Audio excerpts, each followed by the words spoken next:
Hello, so I am here interviewing Cristina Baez? Baez, Yeah.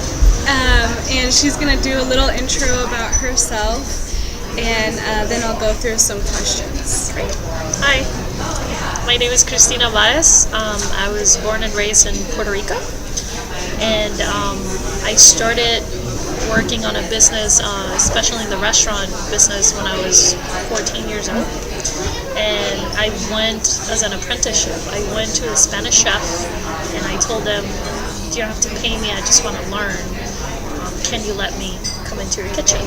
And this is in Puerto Rico? This was in Puerto Rico, and he was. The restaurant is still open today, and I still am very close to him. He became like my mentor and like a father to me, and he had never left an apprenticeship into his kitchen, and even less a woman into his kitchen, a woman. So he was very sort of protective at first, and he still tells me I went so many times, and so consistency, and I was so determined that I wanted to be in that kitchen that I just didn't take no for an answer. So after a few months of me trying and just saying, "Hey, whenever you're ready, I'm ready. I'll clean the floors, I'll do whatever, I'll peel vegetables forever," he let me into that kitchen. And where did that inspiration come from? My grandmother ran a restaurant for many, many years in New York City. She left Puerto Rico. It was interesting because she's Filipino. Her mom was from the Philippines and her dad was from Puerto Rico. When all this sugar cane growing was exploited in Puerto Rico, and so my grandma left the island and moved to New York City in her early 20s. She was about 19, 20 years old. And she ended up becoming like businesswoman of the year in the 70s. And she ran her restaurant up until 2004. So she never let me into the kitchen, but there's something very beautiful about breaking bread, diplomats, wars, things happen through food, the spice route, Columbus, all these things are inspired on survival, which in turn comes from food. So I'm a big nerd in the food history perspective, and I love food and what it entitles in our society. So through that, even as a young girl, I always wanted to cook. Like I was burning chicken in my mom's kitchen when I was 9. And she still teases me about it. Yeah. Like, oh my god. So I got into this kitchen, my dad being his intern, and this relationship developed, and this was somebody who knows how to cook. And was from Spain, and my mom's dad is from Spain, so there was always that connection. And then from there, I just kind of kept going. I mean, I went to Alaska, went to Spain, went to Greece. I've traveled a lot through food. I ended up going to school in upstate New York at the Culinary Institute of America, and an associate's turned into a bachelor's, and then from there I kept working in really amazing restaurants, 3 Michelin-star restaurants. So the level of this thirst for perfection super, super high, and I loved it. It was great. It was a great learning experience, but for me, I kind of wanted to go back to that cultural and more depth in the process of feeding somebody. And then from that, and going back to my grandma's restaurant and helping her to close it and run it for the last few years before she closed, always learning. And what kind of restaurant did she have? She first had an Argentinian restaurant because my grandfather was from Argentina. So they did very traditional Argentinian white tablecloth. So the servers, I remember being 6, 7 years old, and the servers had like a tuxedo. That was their uniform with a bow tie. No gloves, but almost. I'm sure they did. But it was very traditional. And then in 1994, they decided to retire. They went to Puerto Rico, and after like 6 months of doing the retired life, they were like, "No, this doesn't work for us." So they went back to New York and opened a Puerto Rican restaurant. Nice. that became a staple. Like, she was very close friends with Celia Cruz and very involved in the Puerto Rican community in New York. And the food was very on point. Like, she cared to have the right ingredients and all that. But she was a badass as a businesswoman. I mean, I remember always, if you wanted to hang out with my grandma, you had to be at the restaurant. I don't have a memory of her and I hanging out. I sat outside of that restaurant. She would fly us in on the holidays or in the summers to come see her. And she would have a table in the corner with cards and like a Game Boy or Chinese checkers. And that was it.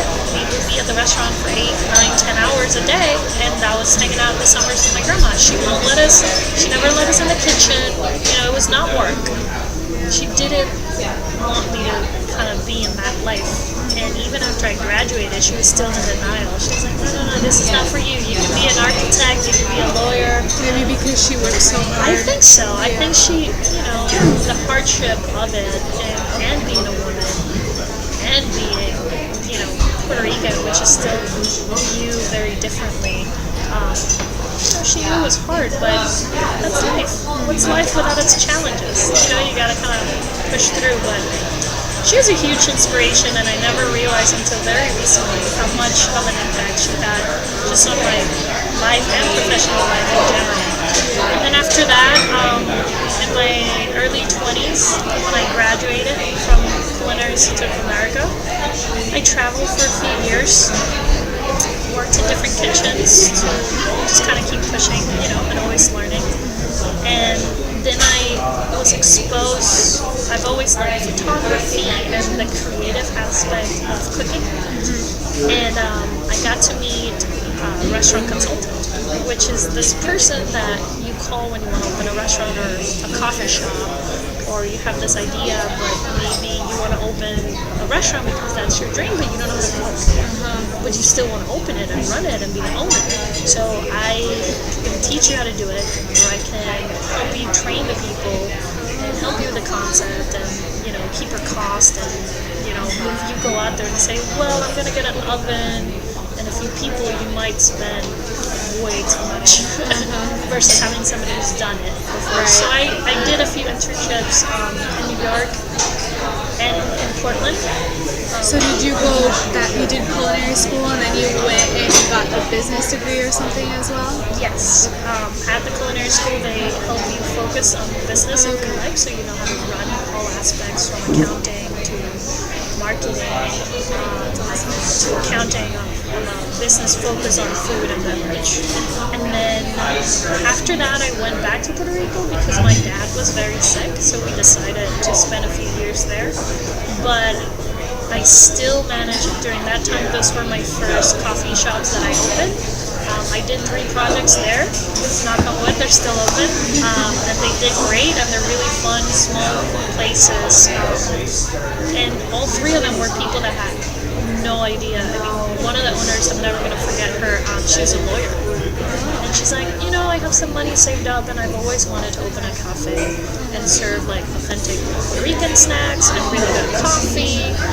And I heard, you went to school and been doing this sort of consulting, so let's talk. So I basically I opened with her, but I taught her how to do everything. I taught her how to do bread.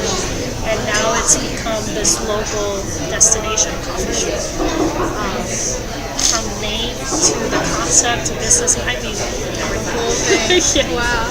Yeah, and that really, I don't know, it lit something in me. I love cooking. I really love cooking. But the business side of it, kind of birthing a concept, it fuels something in me. It's amazing. I really love it, and I love doing it. So, moving to Portland, I worked in the community at first, and I just wanted to get to know my community and people here. And how did you choose to move here? I was going to move to New York, and that was kind of set.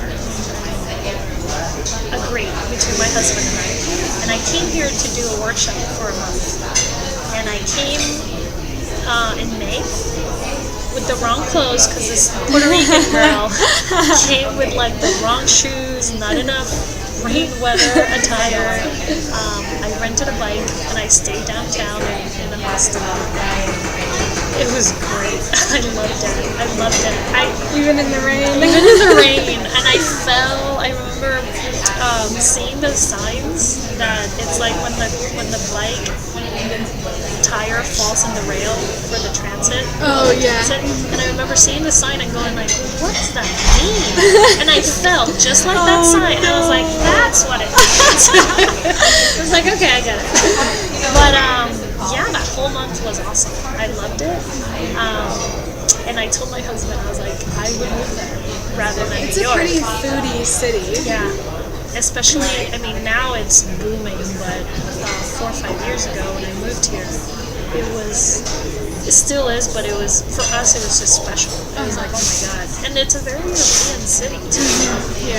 So we decided to move here and start from scratch. And I sort of did the same thing. I looked for a restaurant consultant, and I internship with him for about a year. And just kind of learned the ropes locally. And then from there, I kept working, and my husband and I decided to open our own restaurant. So I kind of did what I do for other people, but for myself. And then from there, 3 years later, of opening a Taula in Northwest, we opened 2 more this last year.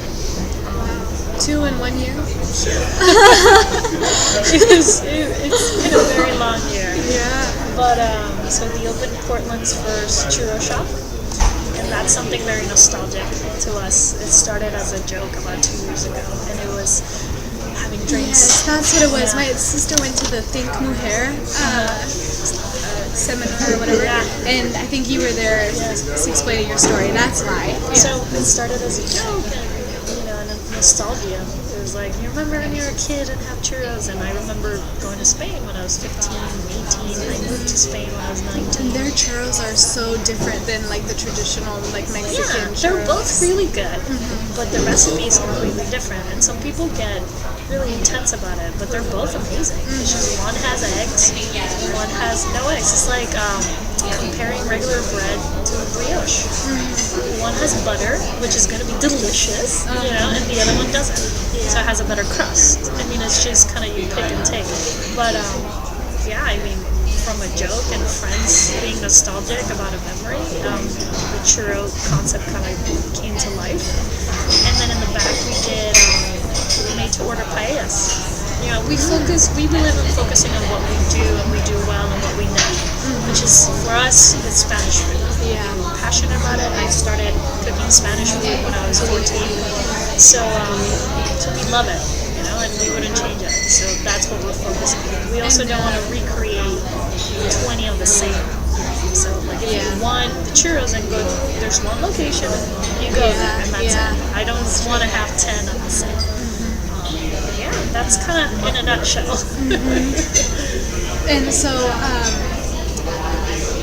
the first restaurant was this Taula. one in Northwest. Yes, Okay. there's a Taula in Northwest. And then the churro cart was this year, and We never did a cart. We did a small cafe. okay. So it's a small cafe where you can come and sit. It's either grab and go, or you can sit and enjoy some coffee. We have Wi-Fi. It's just like a local coffee house, but tiny. And then what was the last one? And then Chessa, which happens to be in the back of the churro shop. Okay. And it's a paella bar, basically. So we cook over charcoal, over a live fire, and we do all paellas to order on an open fire. And so it has a lot of smokiness to it. Nobody does it in Spain. We really wanted to do something different. And it's great. We focus on Spanish. Chessa has Spanish traditional flavors. So it's the food that I had as a kid when I was in Spain, and the food that my husband had growing up, because he's from Barcelona. So it's that memory food. And at Taula in Northwest, it's playful. It's just fun street food. It's fun tapas. We have a little bit more fun with technique, so I can give you, we have a dessert that's fried eggs, and it looks like fried eggs, but it's coconut foam and egg yolk sorbet. Oh. So it looks like That's eggs, it's cool. plated like eggs, you're looking at it, oh, I'm gonna have eggs, but it's completely different. That's so And the texture is similar to an egg, but you're not having eggs. So it's like that, keeping it fun. It's more street food where we put our own twist to it, and very Pacific Northwest, everything local. In our core, and with any project that I do professionally, I try to connect it with the community and support the local economy. And that means getting to know your farmers and getting to know your neighborhood and what do they want, you know, and are you serving food that's craved in the neighborhood, you know, you're filling an empty space that people want to be there because, you know, need something. Yeah. It's so much more than food, which kind of, for me personally, brings me to that circle where I was telling you earlier that for me food has always meant, you know, this cultural, something more than just food. People might think, I don't think people see it that way, but for me, when I feed you, like I'm nourishing you. Yeah. It's survival. Yeah. So I want to give you good food. I don't want to give you anything that's going to make you feel bad or like, it has to be meaningful. And if that passes, I can incite a memory or something that might be a flavor or a smell that you had when you were a kid that brings you to this awesome moment. That's what we strive for. Yeah. Is that philosophical side of it, but it means so much more to us than people really think. Yeah. You know, we preach that and we have meetings with our whole staff about it, and they also feel it because it's our culture where we work. So. Yeah. That's awesome. Okay, so two more of the actual questions. I already kind of got your inspiration for the business.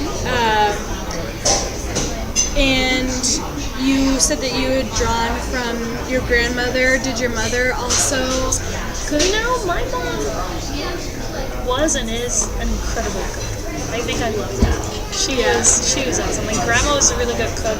But like I said, all the time I spent with her was in a restaurant. It was not awkward, but it was very different. Right. You know? I would tell her, let's go for a walk, you know, I'd like to go outside, and she's like, okay, real quick, before the rush, around the block, real fast. So we would literally go around a block, and then that's it. That was our little moment. But my mom was an awesome cook. She always had a project in the kitchen. Friday, she would ask us what we wanted for dinner, and I'm the third out of 4 girls, and she would make us individually what we would want once a week. And for her, when I would say I have a craving for whatever type of food, it meant so much to her. Oh my god! And I'm not saying I was super spoiled. Yeah. It didn't always happen, but she had that connection. connection For her. It meant something. And I mean, I remember my mom feeding us and just sitting there watching us, and for her, I'm sure it means something. Yeah. But she was just a great cook. And then during the holidays, we would always do the traditional sort of foods together. And out of all my sisters, they didn't like it. So I was always the one cooking with my mom in the kitchen by ourselves. But it became like this, we had music, and she would talk about what she would do when she was a kid with her grandmother, who was also a really good cook. So it's, for me, and I know not everybody has that, but it has that meaning. That I have a lot of recipes that are my mom's, that I still do, or I just know by heart. So that's sort of what we're looking from. Yeah, for sure. So my grandma still keeping up and just being around her just had that influence, and it was an unintentional influence, because she always was that voice that don't necessarily choose this, but it just happened. Nobody forced it, or it just kind of happened. So she was an big influence, but unintentional, completely unintentional. She never let me be in the kitchen, and she owned a restaurant, and I graduated from culinary school, and she was like, you are not allowed here. She would let me bartend.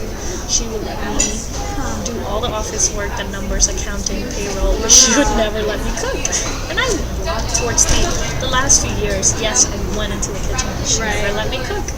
Did she ever, I don't know if she ever tried to provide any explanation for that, or it was just a... No, my grandma's super old school. Yeah.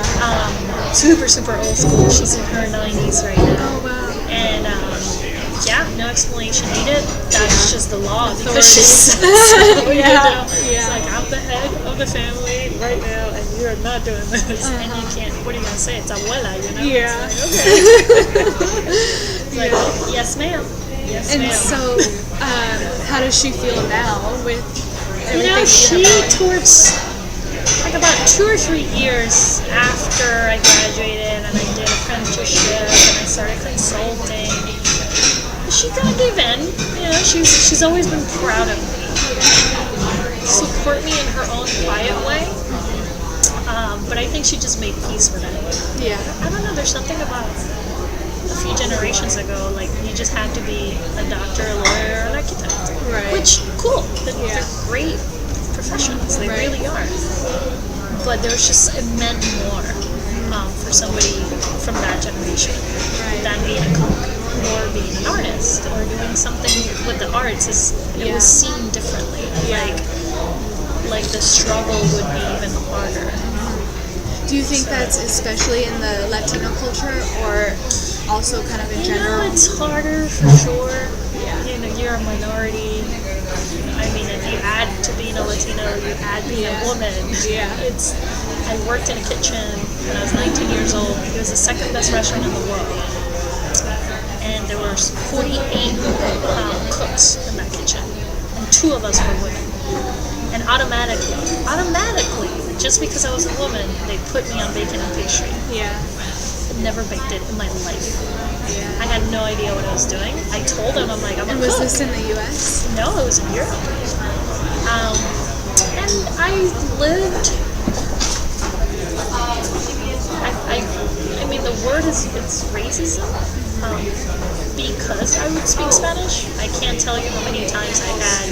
It's purely ignorance, or people that don't know where Costa Rica or Puerto Rico is. They have no idea where is it on the map. So I've always tried not to take it as an aggressive or in a wrong way.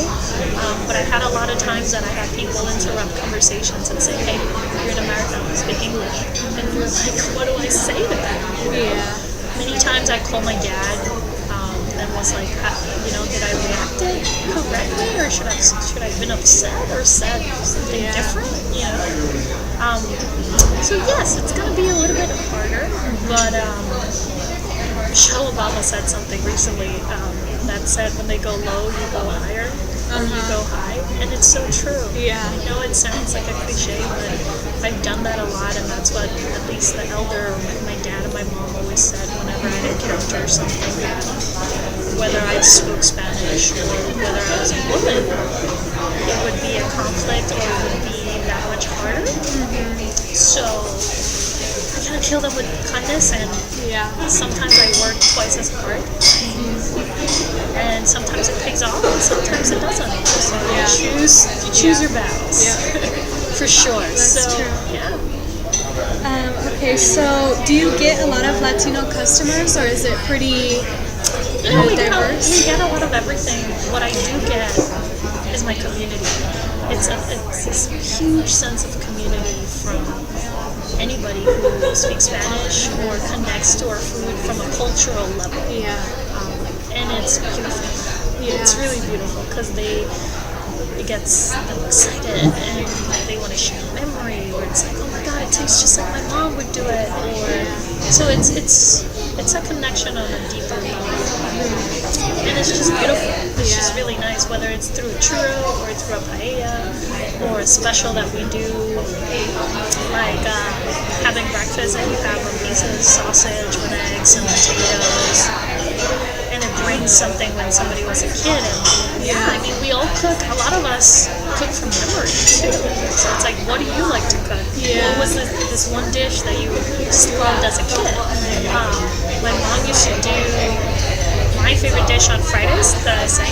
So she does this spaghettis with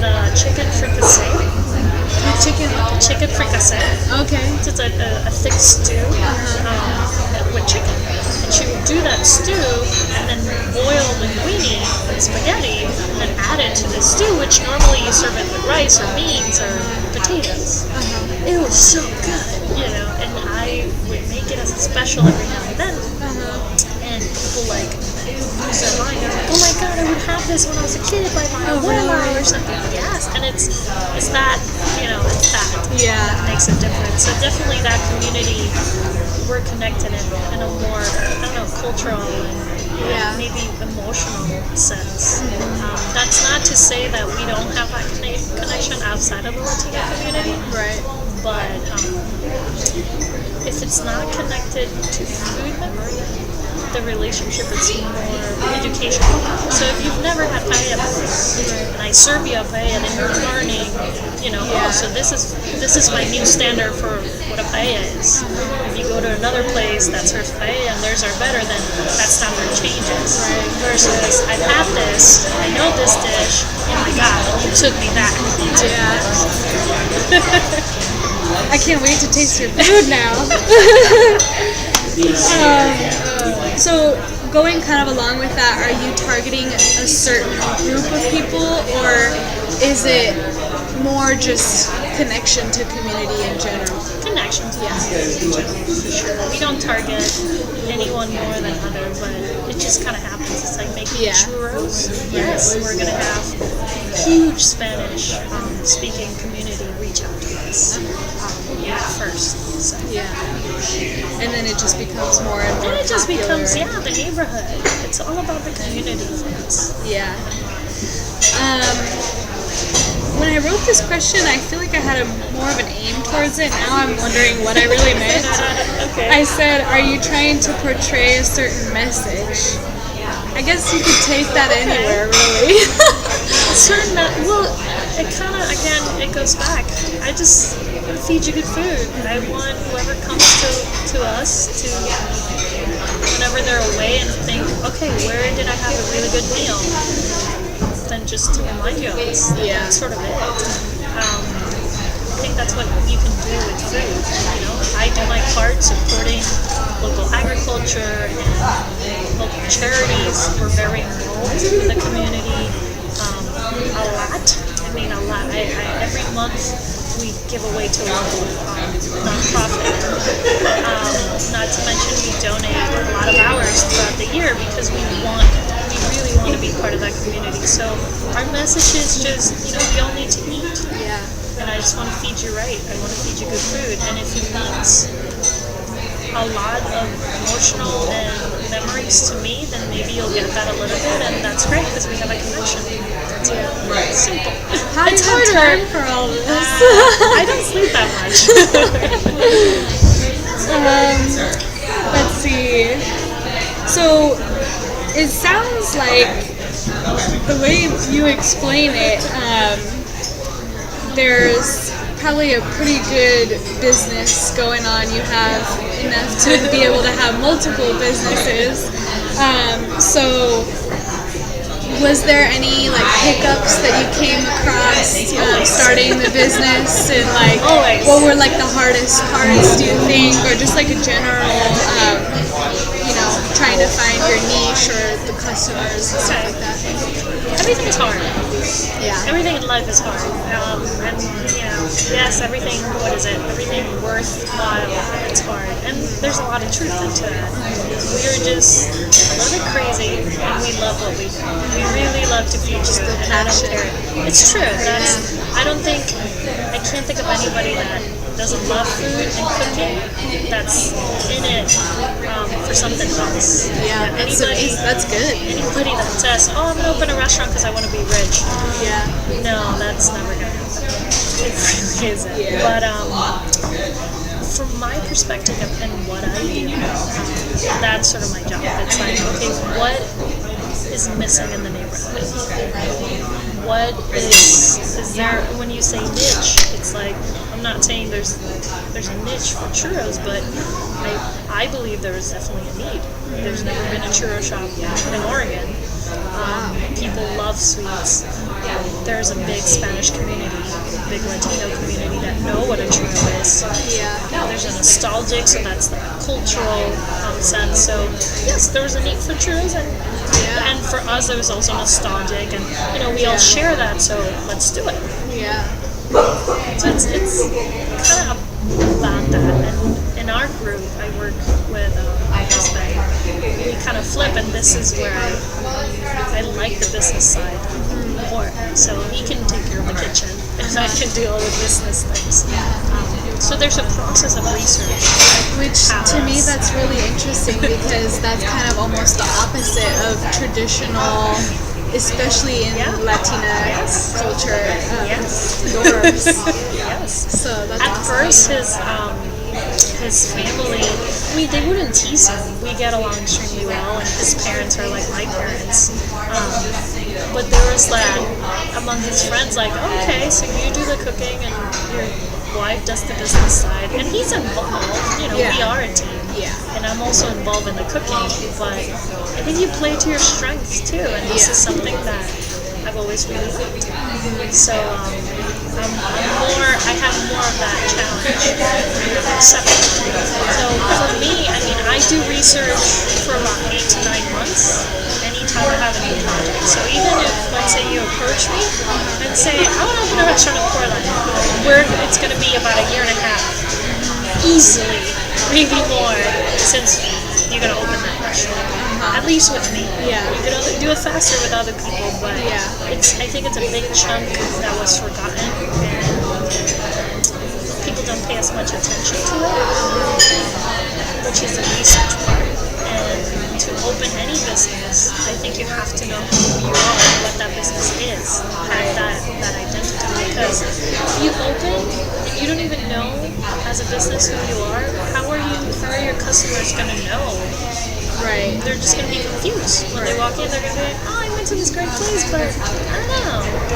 And I think you feel that. If you go to, whether food or not, if you go to any business, and the people that own it or work there know who they are and what they're working for, and know what they're doing, as far as this is who we are, this is our concept, this is what we're doing. It's a feeling that you walk into the door and you're like, you feel good, you feel at home, you're like, oh, this is great. Think about it. When next time you go to another restaurant or whatnot, or even Apple, when you go to Apple, it's like, these are brands or products or food that the people behind it, they know who they are. Simple as that. And you can't explain it, but it's more of a feeling. When you walk in, you're like, this is great. It's like it fits. It's like a shoe that fits. It's like, oh, this is good. You don't feel awkward. You don't feel like you have to leave, or something as simple as dimming the lights correctly. It's a lot of detail, a lot of things.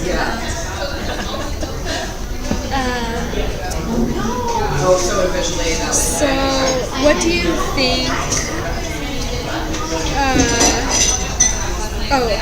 How does your ethnicity play a role in the overall creation of this business, if any?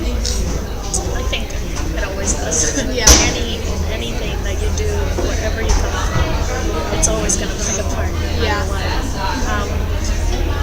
Indirectly or directly, it always does. It's just not only where I come from or ethnicity, but that's going to dictate a moral compass, a work ethic. It's huge. You see that when you travel, which I recommend to do, by the way. Please just travel so much, but you see all these different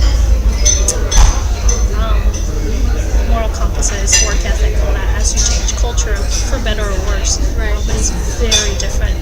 I've been exposed to some things that I'm like, oh my god, it's night and day. It is night and day. That different.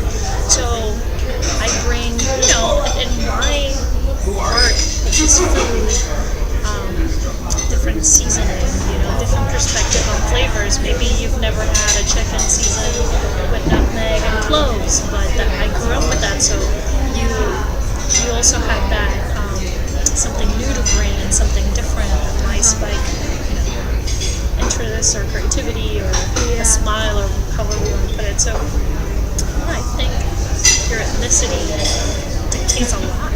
Yeah. You know, it's like asking, it's cultural. Yeah, It's like your yeah. environment dictates a lot of the things that you do and how you do them and how you approach them. So yes, it dictates everything. Yeah. So what do you think it means or says about the community that you opened the first churro shop here? You know, we're still figuring it out. It's less than a year, but I think it's been huge. I think because it's Spanish and because it's from a different culture, it has a lot to say and it has a lot of more room. But so far, it says, you know, I think it says a lot about Portland because they've supported us to the point that, you know, we're still open and we're busy and people want to have churro parties and Nike orders, you know, 500 churros every week from us. And, you know, so there's that acceptance and almost readiness for other cultures, which is really nice. I've been in places that that's not the case, you know, that you serve rice and beans, which is, I mean, it's rice and beans. Yeah. And it's like, wow, I don't like that. You know, we don't eat that here. Like, what do you mean by that? Yeah. What does that mean? You don't eat that here. Try it. Forget about what you eat here. No, I don't want it. So I think, you know, it says a lot about Portland and Oregon that they're more maybe blended or ready for this just other cultures, which I think it's beautiful. Yeah. They happen in New York. You know, it's a melting pot of cultures. When I lived there and visiting my grandparents, and I feel like I was lucky because I had that side that sort of also grew up in New York, even though I didn't. But I mean, it meant, let's order takeout. What do you want? I mean, the list is endless. Do you want Asian? Yeah, but that would mean, you know, do you want Northern Indian food, Southern? Do you want, you know, Italian, Sicilian? So a culture that was more than ready to embrace every single culture and ethnicity. And that translates into food, which is what I do. And I feel like Portland is definitely on its way to being the next big sort of mecca of that in the United States. Yeah. Which is, it's great. It's huge. That is. Okay, just a couple more here. So, do you think your business brings awareness to the Latino culture? Sure hope so. Either on a big or a small way. We do have our regulars and we do have our Latino people that come and visit us even from Washington or Seattle. And they kind of make, I like that because as Latinos we kind of like we make ourselves heard, you know. It's like if I visit from Seattle, I'll be like, yo, I speak Spanish, and I came all the way from Seattle to visit just you, which means a lot. But I like to think so. There's no way for me to really track it or know, but I feel that it does. You know, just based on the feedback that we get, for sure. Okay, last question. How can other Latinas draw from your business to feel empowered and create their own entrepreneurial endeavors? Wow. I just narrowed it down at that point. Last one is the hard one. How can they draw from? I'm very open. I'm big into mentorship. I think that there's a lack of mentorship programs and a lack of having mentors. People are not willing to. Well, when I was thinking about it, the American culture in a way is kind of like very individualistic rather than like, I need some help. Yeah, I just, to answer it, I do believe in mentorship. And I founded the end of last year in Portland with a group of other women, a group called the Dams of Escofier, which is, it's just that. It's women empowering other women, but this is specifically on food and wine and anything in the hospitality industry, because I was looking for that, you know what I mean? And even growing up, and I think my dad had a lot to do with it, he had mentors growing up. He had people who did what he did or live the way that he wanted to live, that he would, call them every week or would have coffee every other day or see them once a month. Yeah. And even if they don't see each other, just talking to somebody, and a mentor needs to be somebody older than you, because in truth, you can't learn from somebody who's your same age. You can learn, but you can't learn about from a mentor perspective. Like, let's say you want to open a business, and you choose as a mentor somebody who's a woman, who's your age, who doesn't have a business. Yeah. You know what I mean? Right. Yes, they can help. And That's you not could the learn some things, but she hasn't been through it. So there's a big difference. Like, mentorship has been lost in our culture. 100 years ago, if you wanted to be a doctor, you would go on an internship and work with the doctor of the town, or work with a doctor for 10 years or 5 years. And then, you learn or you change your internship, right? And that's something that's very close to me. I'm just gonna end it so I don't lose it. Sure. Thank you so much.